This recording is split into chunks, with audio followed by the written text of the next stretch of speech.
அஸ்ஸலாமு அலைக்கும். Hi friends, welcome to my channel photos vlog.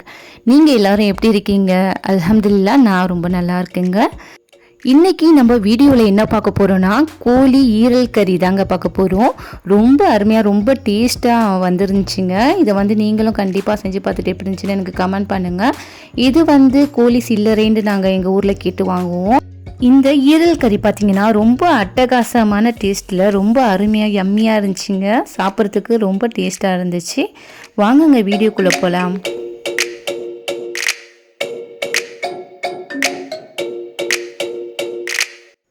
நான் இதுக்கு 3 மீடியம் சைஸ் வெங்காயம், 2 மீடியம் சைஸ் தக்காளி, மல்லிக்கீரை ஒரு கைப்பிடி, 4 பச்சை மிளகாய், ஒரு ஃப்ரெஷ் பே லீஃப் எடுத்துருக்கேங்க.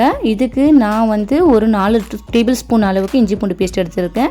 அப்புறம் 2 வெங்காயம் 2 தக்காளி நான் கிரைண்ட் பண்ணி வச்சுருக்கேங்க.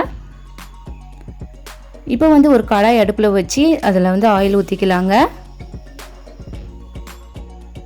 ஆயில் ஹீட் ஆனதுக்கப்புறம் நம்ம எடுத்து வச்ச வெங்காயம், பச்சை மிளகாய், அப்புறம் ஃப்ரெஷ் பே லீஃப் இது மூணையுமே ஆயிலில் போட்டுக்கலாங்க. ஃப்ரெஷ் பே லீஃப் போடுறதுனால இந்த ஈரல் கறி ரொம்ப டேஸ்ட்டாக ரொம்ப நல்லா இருக்குங்க. இந்த பே லீஃப் ஆயிலில் போட்டு கொஞ்சம் வதக்கும் போதே அதுலேருந்து நல்ல ஸ்மெல் வருதுங்க.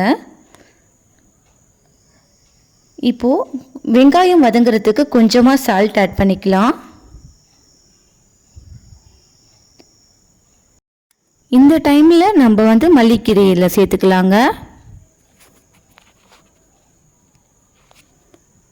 மல்லித்தலையும் சேர்த்து நல்லா வதக்கிக்கோங்க. இது எல்லாம் கொஞ்சம் வதங்கினதுக்கு அப்புறம் நம்ம தக்காளி சேர்க்கறதுக்கு முன்னாடி நம்ம இஞ்சி பூண்டு பேஸ்ட் சேர்த்துக்கலாங்க.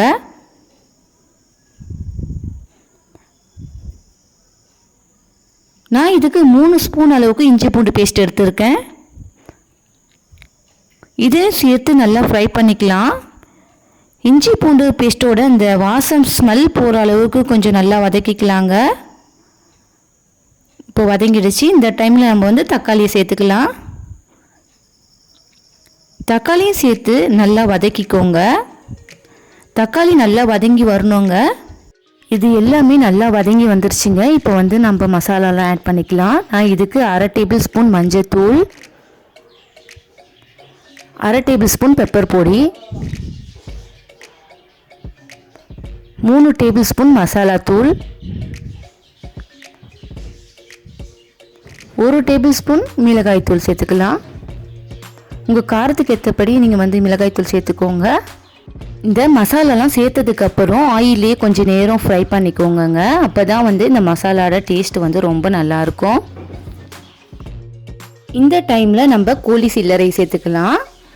நான் இதுக்கு சாஃப்ட் ஈரல், கழுத்து, கல்லீரல் எல்லாத்தையுமே நான் கலந்து தாங்க செஞ்சு காட்டுறேன். இதே நீங்கள் கோழி கறியும் கூட நீங்கள் இதே மெத்தடில் செஞ்சாலும் ரொம்ப அருமையாக இருக்குங்க. இப்போ இது எல்லாத்தையுமே நம்ம இதில் சேர்த்துக்கலாம். சேர்த்து இந்த மசாலா இருக்கு இல்லையா, இதில் நல்லா கிளறி விட்டுக்கலாங்க. அப்போ தான் இந்த சில்லறையில் இந்த மசாலாலாம் நல்லா சோறும். இந்த மசாலாவில் 1 நிமிஷம் அளவுக்கு இந்த சில்லறையை வதக்குனதுக்கு அப்புறம் நம்ம அரைச்சி வச்ச வெங்காயம் தக்காளி பேஸ்ட்டை இதில் ஆட் பண்ணிக்கலாங்க. அடுத்ததாக நான் 200 மில்லி அளவுக்கு நான் தயிரை ஆட் பண்ணிக்கிறேன். இதில் வெங்காயம் தக்காளி பேஸ்ட்டும் தயிரும் ஆட் பண்ணுறதுனால கிரேவி அதிகமாக கிடைக்குங்க. ரொம்ப டேஸ்ட்டாக இருக்கும். இப்போ இதையும் சேர்த்து நல்லா கிளறி விட்டுடலாம். இதுக்கப்புறம் நம்ம தேவையான அளவு உப்பு சேர்த்துக்கலாங்க.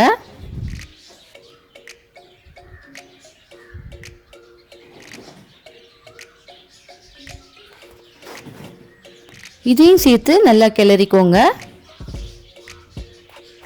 அவ்வளோதாங்க. இப்போ இதை க்ளோஸ் பண்ணி ஒரு 1/4 மணி நேரம் அளவுக்கு மீடியம் ஃப்ளேமில் வச்சு எடுங்க.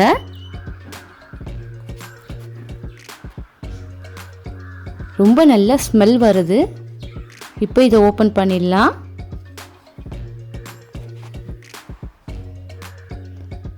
பாருங்கள், நம்ம சில்லறை ஈரல் கிரேவி ரொம்ப டேஸ்ட்டாக அருமையாக மணமாக ரெடி ஆயிடுச்சுங்க. பாருங்கள், நம்ம ஈரல் கறி பெப்பர்லாம் போட்டு ரொம்ப டேஸ்டியாக காரசாரமாக ரொம்ப நல்லா இருந்துச்சுங்க. நீங்களும் உங்கள் வீட்டில் செஞ்சு பார்த்துட்டு எப்படி இருந்துச்சுன்னு எனக்கு கண்டிப்பாக கமெண்ட் பண்ணுங்கள். நீங்கள் செய்கிறது மட்டும் இல்லாமல் இதை உங்கள் ஃப்ரெண்ட்ஸ் அண்ட் ஃபேமிலிக்கும் ஷேர் பண்ணுங்கள், அவங்களும் பார்த்து பயன்பெறட்டும்.